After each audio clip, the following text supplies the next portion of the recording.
Hello, everyone. Good morning, good afternoon, and good evening. My name is Perry Hewitt, and I'm the Chief Marketing and Product Officer here at data.org. Welcome to all of you. Thanks for taking the time in an era of Zoom fatigue and being with us today as we close out a month where we've really been discussing what are the challenges of, opportunities for, and achievements by women. Around the world, women's experiences in areas like healthcare, social and environmental justice, and financial inclusion are often underrepresented and overlooked. At data.org, we believe that representing women in data, right, gathering those data points about women and empowering women to use that data are both critical approaches needed to change this reality of underrepresentation and being overlooked. This year, the United Nations theme for International Women's Day was Innovation in Technology for Gender Equality. This theme resonates well with our work at data.org, where we believe this is a big piece of the puzzle and the work of our incredible partners in our network and our amazing panelists here with us today. We believe that bringing women into technology results in more creative solutions and holds the potential to drive gender equality. Together, we can create a more inclusive data culture and increase the percentage of women entering and remaining in the data for social impact workforce. It's a good opportunity for us to plug our 2022 Workforce Wanted report, because we know that DSI workforce needs purpose-driven data practitioners, and it needs more diverse, more committed, and more women. This belief that women are marginalized, underrepresented, and overlooked was the impetus for the Under-Over movement. This movement spotlights the need for those striving to achieve gender equality in data for social impact. But instead of explaining it all to you and our thinking about it, we'd like to show you a quick video about Under-Over. When we think about the importance of gender in data, so often women are overlooked, undercounted, and underrepresented. When we empower women in data, we empower more than half of the world in terms of their perspectives, ideas, and tailored solutions. And I know right now we have lenses and filters that are biasing against empowering women in data, and that's something that we have to fix. When we empower women with data, we can change the world. When we come together to balance the space, data can be used to create better outcomes for all. By committing to change and sharing the stories of those who are underrepresented and overlooked, we can move gender equity and data forward. Well said, Angela. Angela is another wonderful leader in our data.org orbit that we have the privilege to work with and to learn from. But today, we're continuing the Under-Over conversation with 4 leaders in the data for social impact space, whose body of work includes women in gender advocacy and action. Through their efforts, these leaders are ensuring that women's intersectional experiences are equitably and accurately recorded and shared, and working toward ways to accelerate sustainable systems change.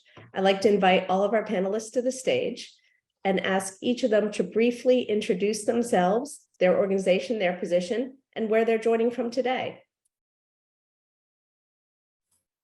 Shall we start with Chaitali? Sure.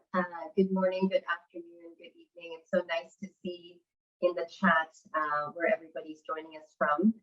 So my name is Chaitali Sinha, and I'm a Senior Program Specialist working with the Global Health Division at Canada's International Development Research Centre, IDRC, and I'm joining from Ottawa, Canada. Great. Hey, good morning, Agnes. Shall we go to you next? Yes, I'm Agnes Chiraga from the African Population and Health Research Center. I head the data science program and currently the lead for the network that combines health demographic community health surveillance sites in Africa, doing a lot of work around data science and data-driven projects to impact public health in Africa. Nice to see you all. Great. Andrea? Good afternoon. My name is Andrea Jimenez, and I'm a lecturer or assistant professor at the University of Sheffield. And I am here in Sheffield in the UK. Great. And from our furthest time zone, I believe, Kalpana. Yeah, hi. So wonderful to be here. Thanks for having me here, Perry. My name is Kalpana Ajin, and I am joining in from Mumbai. I head South Asia for Women's World Banking, and I was happy to see the credit for Women's World Banking right at the beginning. So I don't think it requires too much of an introduction. But really, India is one of the priority markets, and I take care of Women's World Banking's operations in South Asia, of which India is a lead contributor to the region. Terrific. Thank you all for making the time to be here today from your various parts of the globe. I'll kick off with Chaitali to focus a little bit on you and your work. At IDRC, you've worked on projects exploring women's health disparities and the broader disparities in accessing health rights and services among various equity-seeking groups. As the lead for IDRC's AI for Global Health initiative, you've chosen to focus on how health equity, inclusion, representation, and systems can be strengthened rather than challenged by the use of artificial intelligence solutions. And as we hear about ChatGPT-3, ChatGPT-4, we know that there are both opportunities and challenges in both accessing and responsible use. I know your focus is a lot on responsible AI solutions in two areas: sexual, reproductive, and maternal health for women and girls, and more effective and equitable preparedness and response to epidemics and pandemics. So I'll kick off with that sort of two-pronged approach. With the selection of those two tracks in public health, women's health and pandemic preparedness, what led you to focus on these two areas, and what are the connections between the two? Thank you for that question. I'm going to try to speak up a little bit because I know some people might be having a challenge hearing me. I can see how the two tracks of the Global Health Division at IDRC can make people pause a little bit and think, why these two? And there is a logic behind that, which I will explain shortly. But let me just take a moment to mention that IDRC, that much of the research that we support is implementation research. So that's research not just for the sake of research, but that is research that is implemented in the real world. Now, back to your question. Given that there are many health system challenges and limited funds for us to support research on these challenges, we developed a logic to figure out how do we whittle down the what we feel needs to be done and what we can do with our research for development funds. Now, we started with development challenges. What's happening in the world that we feel must be addressed? So the first is there are deeply entrenched and persistent health inequalities. Second, we know that there are fragile and unresponsive health systems. And third, that there are health impacts of climate change that we cannot ignore.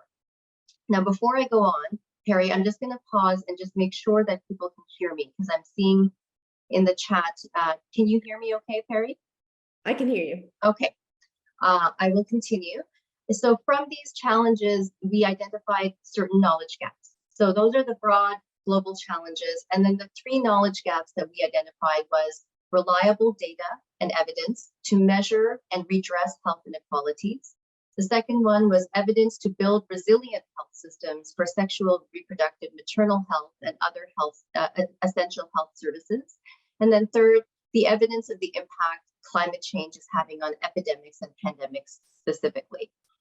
So it was taking this kind of broad, what's going on in the world, what are the knowledge gaps that we can fill with implementation research, and then we felt that the reducing health inequalities in sexual, reproductive, and maternal health for women and girls would be one good one to focus on, and the other would be fostering equitable and responsive solutions for infectious diseases, for pandemic and epidemic preparedness and response in the context of climate change. Thank you. That implementation lens is really clarifying. So another question that touches on implementation. So my concern with many of these technologies is they're so unevenly distributed, access to them, understanding of them, how data is applied, transparency of that data. So when I think of women in low and middle income countries, how are they going to be able to leverage the power of this data and the AI solutions, and how can we ensure we're doing it responsibly? That's a pretty tall order, but I'd love to get your thoughts. Yeah, well, it's funny. I feel like there are many levels to that question, but I can see two clear ones. One, the first one is perhaps more obvious, which is, what is the potential for data and the ability to manipulate it through AI and machine learning to improve health outcomes. And the second one, which is perhaps a little less obvious and more hidden, but I think equally important, is the question of that's more structural and use-oriented and deals with how data is collected, who is collecting and analyzing it, how it is governed, and who is designing the questions that shape different machine learning and other algorithms with the intention to improve equity and equitable outcomes for women and other equity-seeking groups. So going back to the first understanding of the question, there's no doubt in my mind that strengthening context-specific and robust ways to manipulate data, which includes AI, can help address entrenched health systems challenges related to things like poor coverage, inferior data quality, fragmented information systems, and limited use and analysis of this data. Now, the use of AI can customize health promotion data, it can enhance efficiency of diagnostics and increase the voice and representation of women and girls and other groups in the health information services and systems that they work within. We all know that. But the value of AI, and specifically machine learning, relies fundamentally on the data sets that it uses and how it is trained on these specific sets of data. And this links to the second understanding of what you asked me, which is, really the structural aspects of AI and data. So as a concrete example, IDRC and my team, we're supporting efforts right now to support low and middle income country-based institutions, researchers to develop focused data sets that look at sexual, reproductive, and maternal health data issues. Now, these will give special attention to issues of responsible AI, which you mentioned as well in your question, which essentially can mean AI that's ethical, inclusive, rights respecting, and sustainable. And adopting this sort of responsible AI approach will help the implicit and the explicit bias in how AI is used, and with a view to address the deeper inequalities and the intersecting vulnerabilities that define the way in which people engage with health systems. And then finally, I would say digging a little bit deeper, going beyond the data sets, is looking at the people who are in the countries and the networks that are there of institutions to continue to develop these algorithms, these systems, and then to use the analysis that comes from it, because it's not just about building the data sets, but it's about having the individuals and the institutions there to generate it, to question it, to improve it. So I think that looking at that kind of capacity issues and the culture of data use is also very important. So those are the kind of the more structural issues beyond the technical potential that AI can hold. Thanks, that's really helpful. So I heard, the data sets, the capacity building, the culture, and also perhaps the transparency, right? How do people understand what is being collected and how that data is being used is a big piece of that. And I guess that's also how you would approach, things around a gender lens and intersectional angles as you create that data. So you're looking maybe at gender and age or gender and income. Can you speak a little more to that? Absolutely. It's about, like you said, the intersecting angle and the vulnerabilities. They're not additive. They're not displacing one another. It's just that the individual experience. One can be displaced. One can be displaced multiple times. One can be displaced and elderly. One can be working. One can be able-bodied and working. One can be experiencing chronic illness. Like all of these things define an individual. And so this is where I think the potential of AI is incredible, because we're able to parse out all of these issues, but we have to be cognizant of them and open to understanding the context to be able to look at what's out there and be able to analyze it in a way that's meaningful and not just helpful in addressing certain metrics that we have to indicate that we've achieved our objective, but really understanding what does success look like for the individuals who are in these regions and who might not identify with just one particular experience or one particular challenge. And throughout their life course, that will also change. They will be a mother perhaps at one point, or perhaps they never will be, but they might experience menopause. There's all of these things. I think we perhaps simplify things too much. And I think the power of AI is that you can look at the plurality and the diversity, but we have to be able to design design systems that are able to examine those issues. So moving beyond the original very binary, data buckets, right? You're a woman or a man, you're a worker or disabled, to see, is AI able to help us understand that nuance a little bit better? Exactly. Great. Thank you so much, Chaitali. I'd like to welcome Agnes into this discussion. So like Chaitali, you serve as a well-known expert at the intersection of data and community health outcomes. You've been tackling HIV in Uganda, women's health and maternal outcomes, and a key theme throughout your work is how data can optimize our understanding of community health in low and middle income countries. And indeed, we're thrilled to be partnering with you on our Capacity Accelerator work in Africa now. So you have over 15 years experience with large and diverse data sets. So data is getting better, right? Tell me some good news. Is data getting better over time? Has data about women getting better? And if so, how's that impacted your research? Yes, good question. Yes, data is getting better. I think for my past 15 years, I've seen the quality and the quantity of data shifting. When I was doing my PhD, I remember I was looking at a project where I needed to know the estimated date of delivery for women who are living with HIV, and it was not recorded because this is a variable that is not of keen interest to a funder like PEPFAR, who might not want to look at the data. But so over time, you've seen variables that are related to gender or women and certain aspects of them coming through to the database over time. And I think many indicators are out there now to help us track how far we are doing, how well we're doing. If you look at the Gender Open Data Watch in Global Index for data, you find that it's improving over time. In fact, a recent study that showed about 52% of the indicators are now related to female and gender statistics and now collected in many of the African countries. So there is a shift. It's getting better, and the more advocacy we get, the more intentional we get around collecting data around most of the indicators that the funders are interested in, disaggregating these variables that are different types of gender. You find along the way that the quality and the quantity of this data are really, really improving over time. And various sources of data sets are out there right now. There are rapid surveys now that are specifically targeted towards collecting data on gender statistics. You find citizen-generated data. This is another good source that is really coming up right now to improve the quality of data. And even within our network, so I do lead a community of health demographic population cohorts right now at the African Population Cohort Research Center. And we've seen the value of these longitudinal population cohorts contributing to the quality of the data.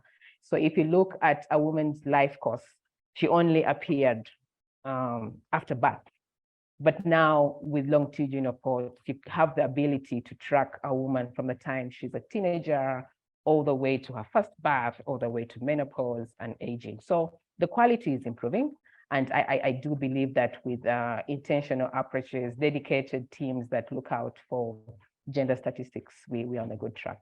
Well, that's really encouraging. Thank you. It's good to hear about all that improvement. So with that improvement, with the better data, can you give us an example of how women better represented in data has enabled better policy outcomes? Yes, if you look at some of the data-driven approaches, I would give an example of modeling exercises that are really using a lot of data collected on different gender or women. You look at the agent-based modeling exercises that harness, women from a bottom-time or gender statistics from a bottom approach, bottom-top approach of looking at some of these data statistics. So you see that with such intentional activities, we can then pull out policies that have affected women's outcome or being represented better in policy. So when you look at examples I'll give an example of the COVID-19 epidemic, when in many parts of Africa, we saw the breakdown of teenage pregnancies very early on in the communities. That kind of data use quickly led to policies around preventing early teenage pregnancies in schools, getting policies that get back children back or young girls back to school. So it's because of that early breakdown of the data, quick use of the of statistics around women that have actually helped to bring up policies that affect them and actually improve their healthcare. And of course, there are aspects around participatory modeling that is happening in very many institutions. You develop a model, work with the women, see what the statistics are, what the assumptions are. Then as you develop a policy that affects the women, you're actually making, you're improving their lives in a way that is for their good. So that's great. Sounds like tangible improvement, particularly around girls' education, which is a particular passion of mine. So in addition to having women better represented in data, what do you note is difference when we get women as actors in that, women trained as purpose-driven data practitioners who are, working with the data and using data to drive solutions? I know you've been one of those women as you see, younger and more women come up in the workforce. What are you seeing change with more women in the driver's seat with data? One, I'll speak as a woman. Women are very creative. Visualization is top notch. If you have women leading in the way that we are looking at the data, analyzing the data, the visuals coming out of this data are actually very, very informative.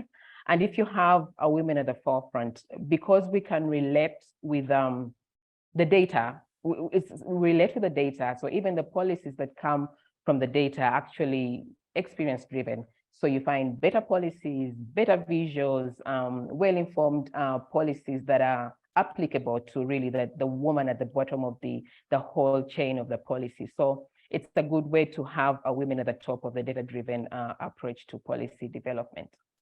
Great, thank you so much. Really informative. I'd like to remind the audience we are taking questions in the chat. So if you have questions we've already heard from Chedali and from Agnes, but we have 4 wonderful panelists here. Questions for any of them, please put them in the chat and we will get to them in a few moments. So I'd like to welcome Andrea to the screen. We're so excited to dive deeper into your research because you've done so much with digital innovation, social innovation, entrepreneurship, and socioeconomic development. I'm particularly interested in understanding more about your perspectives on intersectional feminism, decolonial approaches. I know you helped us with a wonderful piece on decolonizing data we all learned a lot from, and bringing data justice into this conversation. So to get us started, Andrea, could you provide our office with a brief overview of your work in data decolonization? Like, how does a feminist intersectional approach to, figure into all this? Thank you for that question. It's a big question. And so I suppose for me, for the last decade, I've been really interested in the kind of innovation for development sector, of which data has become an increasingly important one. And I'm really interested in the origins of innovation for development. So since when is it that we kind of believe that in order to solve the global complex challenges of the world, we need innovation to help us, as well as kind of how there are innovation policies that are informed and what are the key assumptions, as well as who wins and who loses from those perspectives. And so for me, what I see in this world, I think is a fascinating area of research because it really cuts across various different sectors, from health to education to climate change and so on. And it's also relevant for all the world, for countries across the world. So I think that I spend a lot of time trying to unpack what are some of the assumptions around innovation and data, and how we need to think about these two as concepts that are not really neutral, but that have really the power to reinforce inequalities, as well as the potential to reduce them. And as we have been hearing from the previous examples, it's quite inspiring to hear how they are actually really helping solve some problems. But I do spend some time in trying to really unpack how can they reinforce inequalities in the world. And I think it's really important every time we're looking at interventions around data or innovation that we always asking the questions of how these are deployed, what are the assumptions behind it, and who wins and who loses from these decisions. So I spend a lot of time on that. And I adopted decolonial lens to my work, and the decolonial is a social justice movement that really tries to put at the core an understanding of colonialism, empire, and racism as key forces that have shaped our world today. So it's about understanding that the process of colonization wasn't just the kind of brutal process of acquisition of land, but it also left some legacies and leftovers around how we think about knowledge and how we think about people. And so when we bring that into our understanding of how things operate in society today, we then try to take that next step, which is how do we remove those issues of inequality? And I think this is kind of a lens through which you can look at the world, and it cuts across various different sectors. And in particularly when we think about technology, data and innovation, we try to see the ways in which this type of areas are inadvertently reinforcing colonial legacies. And then I also adopt a feminist and intersectional lens. For me, I see that necessarily as a way of looking at it through a direct opposition to sexist oppression. So the feminism that I adopt and that leads my work is one that doesn't necessarily focus so much on improving individual well-being, but really looking at the kind of structures and the systems in place that creating those oppressions in the first place. And those are sort of kind of the two areas that I look at in my research, and I can give you specific examples of how I do that. Now, that's really helpful context. And when I think of decolonizing, I think not only of the brutal physical effects, but of course of how we define value, right? So how we define value in society, how we define value in work. And of course, that ties directly to the kind of behaviors and outcomes we value, whether that's, how many of those are tied to gender, caregiving, different phases of life is it's really helpful to hear a lens on that. So can you talk a little bit about how this ties to socioeconomic development? Can you give an example of what's possible when people are included in the data and empowered to use it, and how that's really, how does that concretely result in better lives? Sure. So I can give you an example of a project I've been working on in Lima, which is where I grew up, in Lima, Peru.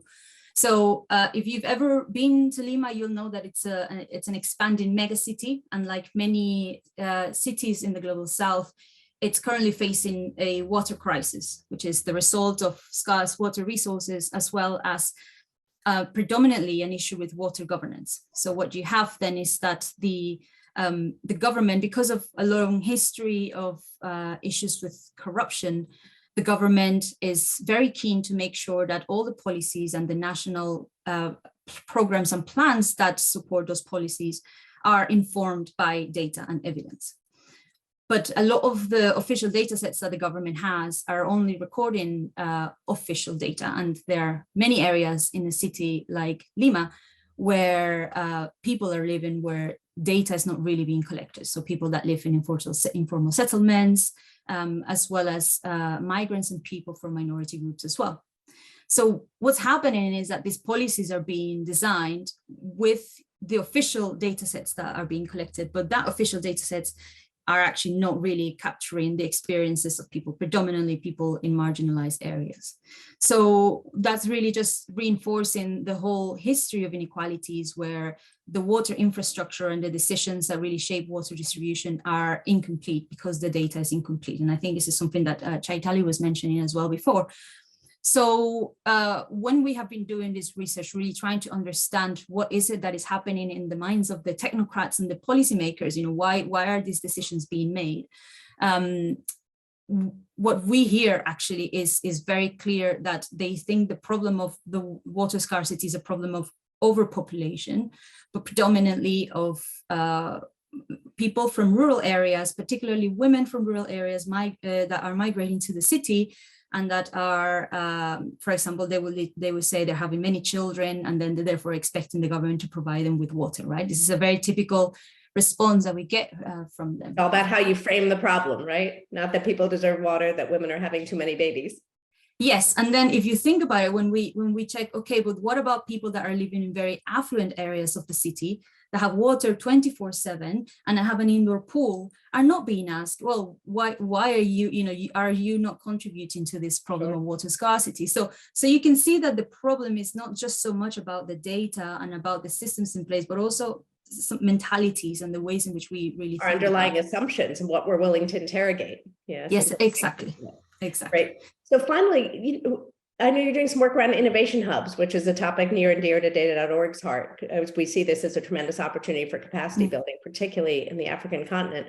But what role do innovation hubs play in gender equity? Has the creation of these non-traditional structures been an advantage, or do old patterns emerge? I mean, for me, it's fascinating really what's happening with innovation hubs. Particularly, I did my PhD looking at innovation hubs in the African context. And many of the technology and innovation hubs in many of the African cities have always had some networks of women. So women that get together, whether that is software engineers or programmers, computer scientists, that are really trying to question why is it that there aren't more women in our sector and in our field, no? And so this type of networks are providing training, mentorship, and really trying to ask the critical and challenging questions of why our sector is in this way. And I think that is really an interesting and fascinating space. And when I was doing my research in one of these networks, I really noticed the impact that it has on having examples and mentors, people that you see looking like yourself, and you say, if they can do it, I can be part of that as well. So in that sense, I do think that there is a fascinating potential for spaces like innovation hubs in promoting local talent, but also in providing women with narratives that they can also be part of the workforce, and they can be part of these industries and transform them. Great. Thank you. The power of representation at work. Thank you so much. And again, I'll remind the audience, if you have any questions, please drop them in the chat. Finally, I'd love to welcome Kalpana to the stage. You've stayed up the latest for this event. Thank you so much for your persistence and for connecting with us here today. It's an honor to work with Women's World Banking, which I'll remind everyone was one of the awardees of our Inclusive Growth and Recovery Challenge, and really a remarkable organization. So thanks for taking time to join us. On the thread of Andrea's work in socioeconomic development, I'd love to tie in your expertise, particularly in financial inclusion, right? You have over 25 years of experience in financial services, retail banking, insurance. You understand how this works, and your commitment to women's financial empowerment has been a thread throughout your career. Can you talk a little bit about why financial inclusion is so important in the conversation of gender equity? Thank you, Perry. It's indeed an honor to be here. I mean, we know this. Women hold the incredible potential to drive economic growth. I mean, very obvious statistics. They account for half the population, a third of its 40 million formal small business ownership. They represent 80% of the 240 million informal business ownership. These are obvious statistics, but for some reason, they're largely overlooked and underserved in the financial services industry. And I'm seeing this, as you mentioned, I've been in this space for a long time, and it's fairly obvious. And in fact, organizations and regulators actually take pride in being gender neutral. They think that's really a good thing. And one of the big challenges that we have when we engage in these conversations with financial service providers in the market is to say that, to be gender neutral is actually doing a disservice to the women, and you need to be gender intentional. So, even just moving the lens from a gender neutrality to a general sensitivity is actually is really the big first step. Take the example of India. If India wants to be a $5 trillion, economy, it cannot do without women participating, and this is such a large and fast growing market. And so how to make the financial service providers really see the value in investing in the women? And that really forms a core of what we call a women-centered design approach, which is to say that this is not just a social agenda, but it actually makes core business sense for you to be focusing on the fastest growing, and the most loyal. I mean, there are enough and more statistics to show how valuable that customer segment is. So we believe, of course, that the financial inclusion is just the first step, and really empowerment is the end goal. So demonstrating the link between inclusion and economic empowerment is the core to our strategy, and all the work that we do in the market is to build evidence to continuously support this theory. So our economic empowerment framework, of course, is built on Martha Chen, from Harvard. She defines it along four verticals of material, perceptual, cognitive, and relational. And what we do is to show evidence around all the four, and if all four then work in the right way, then we believe that the woman is, is empowered. One example from from the question that we're discussing today, which is gender equity and the material change. I mean, one index of Mata Chen's empowerment model. We asked this question: how does the income of women entrepreneurs, how does that grow as a result of her engagement with formal financial services? This is one question that we asked. In Indonesia, we actually figured that addressing just the income gap between the male and the female, women and male, e-commerce entrepreneurs, just addressing the gap between these two would increase the national revenue by $11 billion per year over the next decade. Now, that's the kind of, impact, just by focusing on just narrowing the gap, it has in terms of unlocking the kind of potential that truly exists and is being ignored. If I were to look at, that's a macro example. If I were to look at a micro example, the work that we recently did with Ujjivan, this was about a couple of years ago. Ujjivan was a microfinance institution which became then a bank. We found that nearly 50% of the women in our pilot, once we introduced them to formal financial system, they actually put their hand up and they actually reported that post the pilot, they borrowed to start, operate, or grow a business. So having access to formal financial services, the first step is, of course, awareness. Then it leads to actually what we call as digital financial capability, which means that, her confidence in engaging with the tools that are there, and we have to play a very critical role in holding the hand at the ground level, and all our work actually involves that, working at the ground level with these women, introducing them to these products and services, helping them navigate the tools that are available. They just assume they can actually use it. But the learning by doing method, as we know, is the most effective when it comes to women. They need to overcome the barriers, not to mention the large barriers in terms of smartphone ownership, etc. That's a different point altogether. But even if she did have a tool which was relevant in her hands, she still has to overcome the mental barrier in terms of just the comfort in terms of using them, etc. Yeah. So our work actually involves in guiding her through the steps, learning by doing, etc., and enhancing her skill in using them. So financial inclusion really is the first step when it comes to gender equity, is the way we believe, Perry. It sounds like it's a quick progression from inclusion to empowerment to action and increased participation in financial services. So you painted a really compelling picture with some impressive numbers about how the world would be different if women were more financially included, more engaged in financial services systems. But what are some of the risks inherent in introducing digital financial services, such as data and AI products, to banks and institutions? Does this have the opportunity to perpetuate bias or to dismantle it? And how do you make sure it goes the right direction? Yeah, I mean, you're absolutely right. I mean, so the digital financial capability, I mean, yes, we claim that it is a barrier, but there are definite risks and, the opportunities is something I think is fairly obvious. But in terms of the risk, I think we need to be very mindful.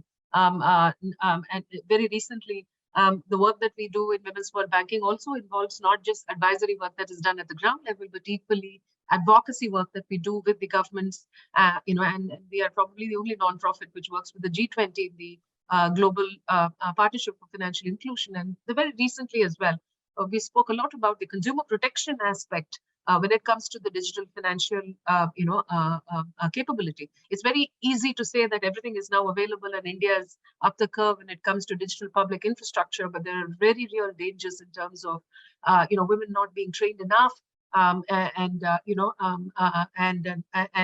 not using it the right way, which can lead to, issues at her end.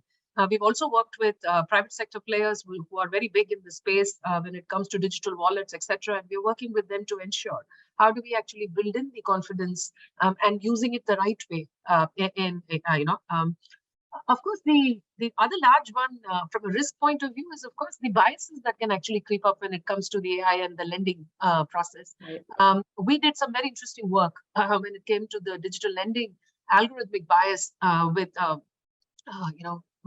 we won the grant from you, of course, and we did this in multiple geographies. And our findings were very interesting. This was done over a period of last couple of years in multiple geographies.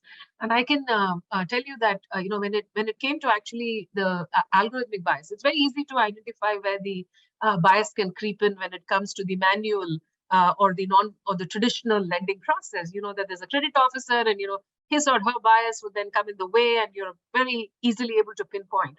But when it comes to the algorithmic biases, we find that it's not that obvious. And so we've done some work around this. We did some work with a large fintech in India called Lending Cart. And we actually looked at the data. A fairly large player lends to micro and small, medium enterprise entrepreneurs. When we looked at the biases, well, we said, okay, what could the possible biases? And we worked, on a couple of assumptions that there could be a sampling bias or there could be a labeling bias. I mean, sampling bias simply because 92% of the portfolio were men. And so if that's the data that is there, there is overrepresentation, and that could lead to, so we went with certain hypotheses when we started working with the organization. And of course, the other large bias that we normally find when it comes to digital lending, of course, is the whole labeling bias. Like, I mean, the example being, if I say doctor and a nurse, the automatic gender kind of, the way in which you would, arrive at what the genders could be versus the labeling, could it be a health worker, for instance? I mean, this is just an example, right? So these were the hypotheses with which we looked at the, the portfolio. And what we found was actually that there wasn't an algorithmic bias, but we found a bias in some of the part of the process. Right. Because when you're, and as I said, we developed a scorecard. We have a tool which is available, and the most important thing when it comes to the algorithmic bias, of course, is, as an organization, you need to define what is fairness in your process when it comes to lending. There has to be a definition, and that is a fairly large exercise, and it's a deep exercise. As an organization, what your values are when it comes to fairness, and then once you've defined what is fair, you start looking at the data to see, does it support the fairness or the decision or the way you want your processing to go, and then look at the data and say, okay, there is an opportunity or loss, or maybe there is a business case for us to look at the mitigation efforts, because there seems to be some things that we need to be doing to ensure that we stick to the fairness that we've defined as an organization. So in the case of a Lending Cart, we realized that there were a lot of biases when it came to the marketing practices, not so much in the overall, because the problem very really was on the top of the funnel. Right. All the way through the process. It's from who you're bringing into the conversation, how you're marketing it, the data labeling, a lot of assumptions that go in throughout. Absolutely. So the women really didn't see themselves as customers. I mean, the whole communication, everything was so male-centric that the women didn't even see themselves, as prospective customers of this place. So, and this is despite being, and we all know the statistics, women are better repayment ratios, we know the NPAs, we know all the statistics. Despite that, and the stated objective of having more women, but this is what happened. So we had to then work with them and show them, in terms of mitigation, what could you do from a better marketing, marketing campaign, just like an unbiased marketing campaign. Equally important, we realized, was that you needed to do the gender sensitization at the various stages of the life cycle when the application actually starts moving within the organization, be it your call center, which is addressing your query.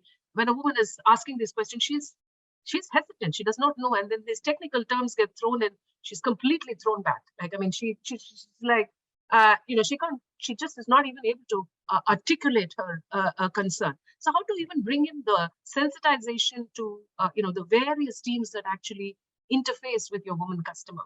Yeah, I'll go back to the word you led off with, which is intentionality. How do we build intentionality into this process to make sure that, all the way through the process we're thinking about differently? And the other thing I'm really taking away from your wonderful remarks is, we're not listening to the data around financial inclusion. It sounds like there's this big market out there, and yet in some instances, cultural norms around marketing who we're going after are prevailing over the data. So ironically, it's listen to the data to build the case for financial inclusion for women. Thank you. It's really wonderful. Thank you so much. So we have some great questions from the audience. I want to make sure to bring everybody back to the stage and make sure that we get to.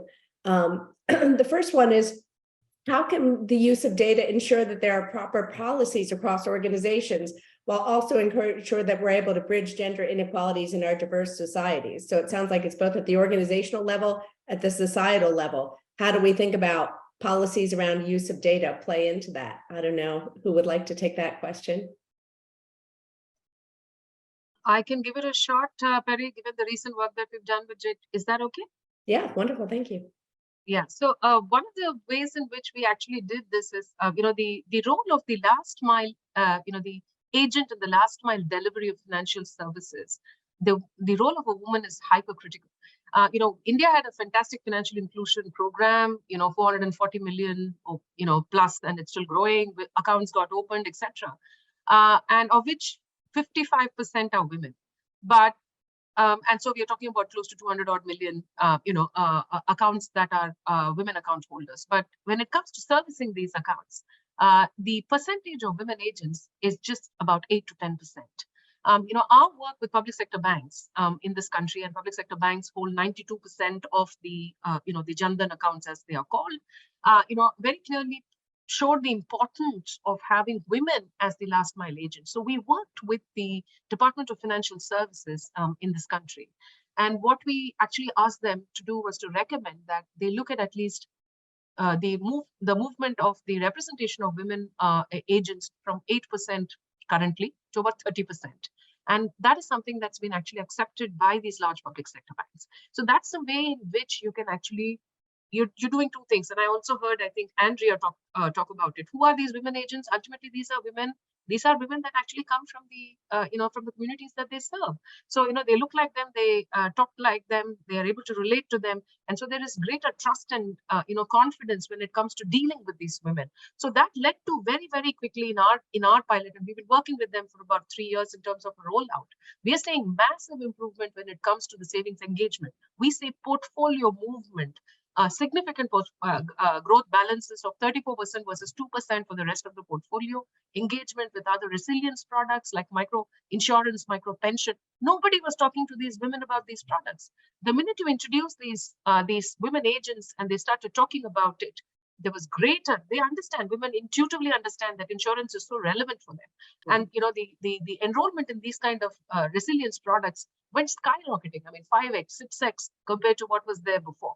So concrete work in terms of just moving the dial when it comes to the number of women agents is just one way in which you can actually make policy result in concrete, actionable, result at the ground level. That's a terrific example of how you can use policy to drive actual change.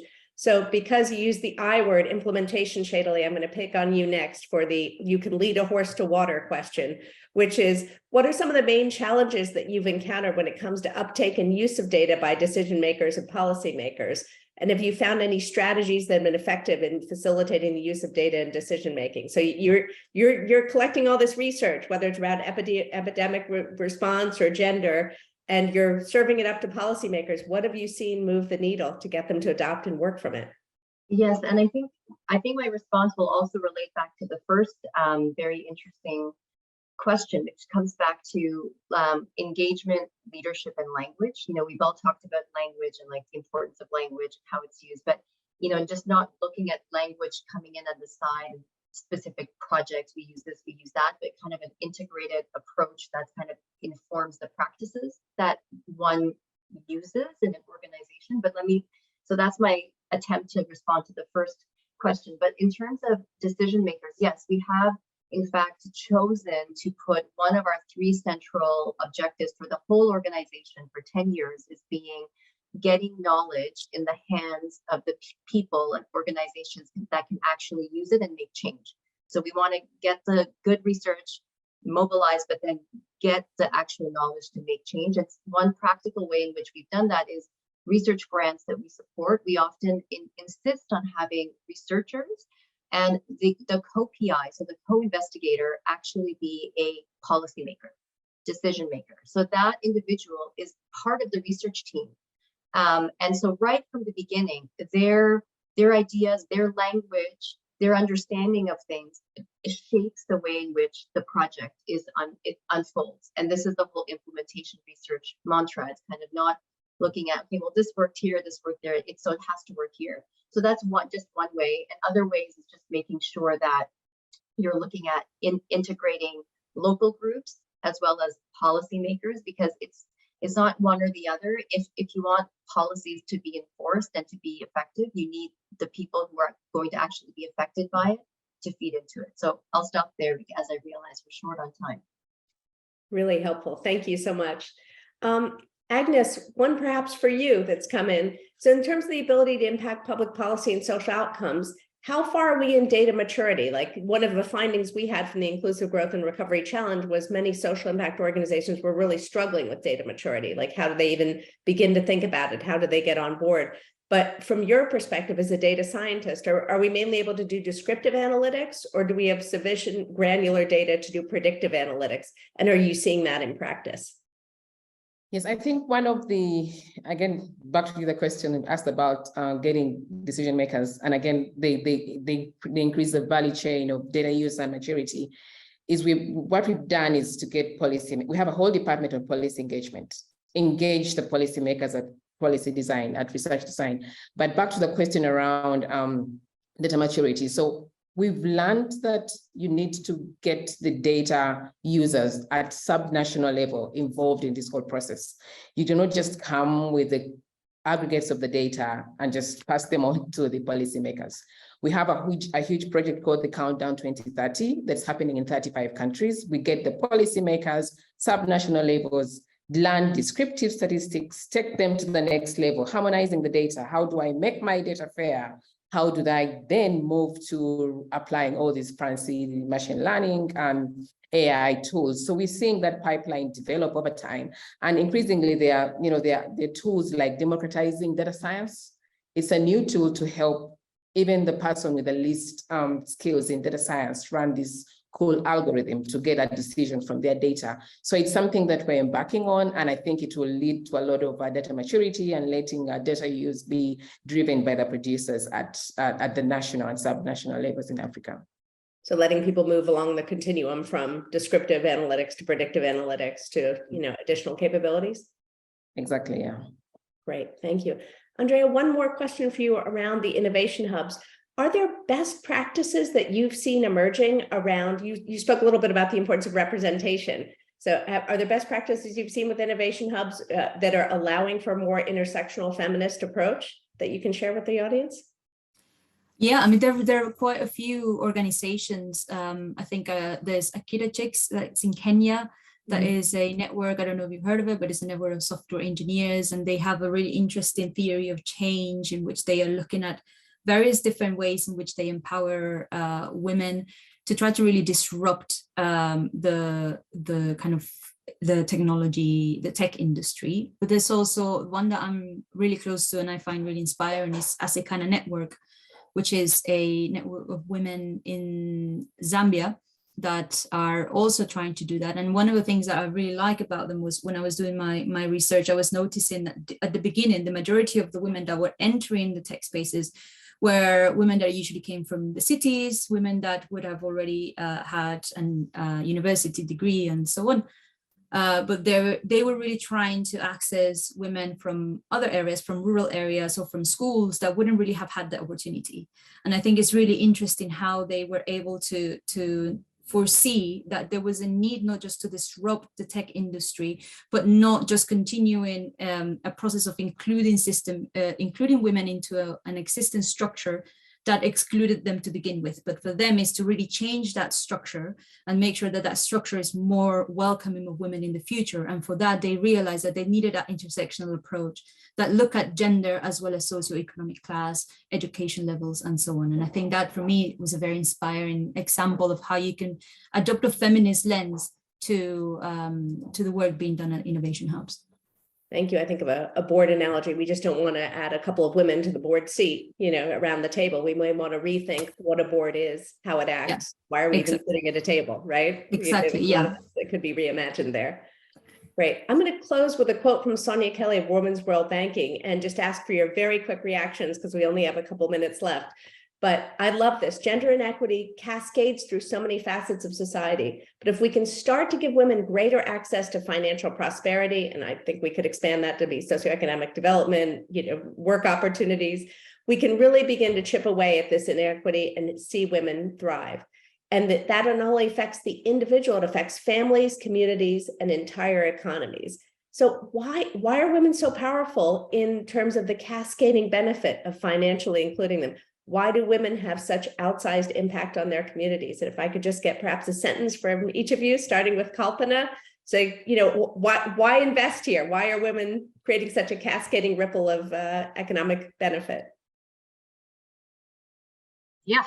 I mean, I think the biggest point for me would be that when women have increased prosperity, it increases their agency over all aspects of their lives. So they can participate more in demanding their own equality.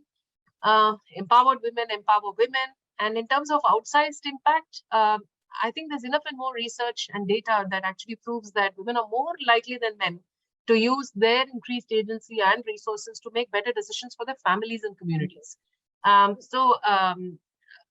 There's a huge opportunity here for the big picture economic growth, and that will only happen because the minute the women start participating, there's a disproportionate, if I were to say, impact on the family and the community. For all of these reasons, the time has come when we acknowledge and and take that first step, towards financial empowerment, and for which inclusion is the first step. I think. Thank you. The answer Great. is. Andrea?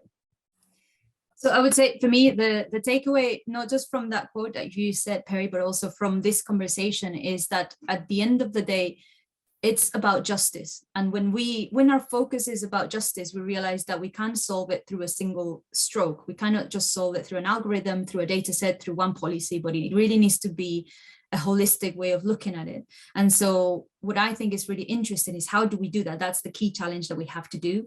And I think just for me, it's also important to recognize that, at least from my perspective, is I don't just want equal access to a world, or equal opportunities to a world, because I think it's important to think, I don't want equal opportunity to be included in a world if that world is going to get destroyed. I want equal opportunity to change the world for justice for all. And I think that's really my takeaway from this. Thank you. Your water example certainly underscores that point of view. Agnes? Yes, so I think I'll wind it up with a new term I found called pan-womanity. So instead of an African, like, can you put the woman at the center? Because in all aspects of her life, let it be her health, her financial circumstances, her caregiving roles, she's at the center and a moving piece for many parts of the life course. So I think in creating opportunities for women and giving her the right tools and representing her through data, we then have the ability to impact lives, I think, in Africa and the world. Power of a node in a network. Thank you.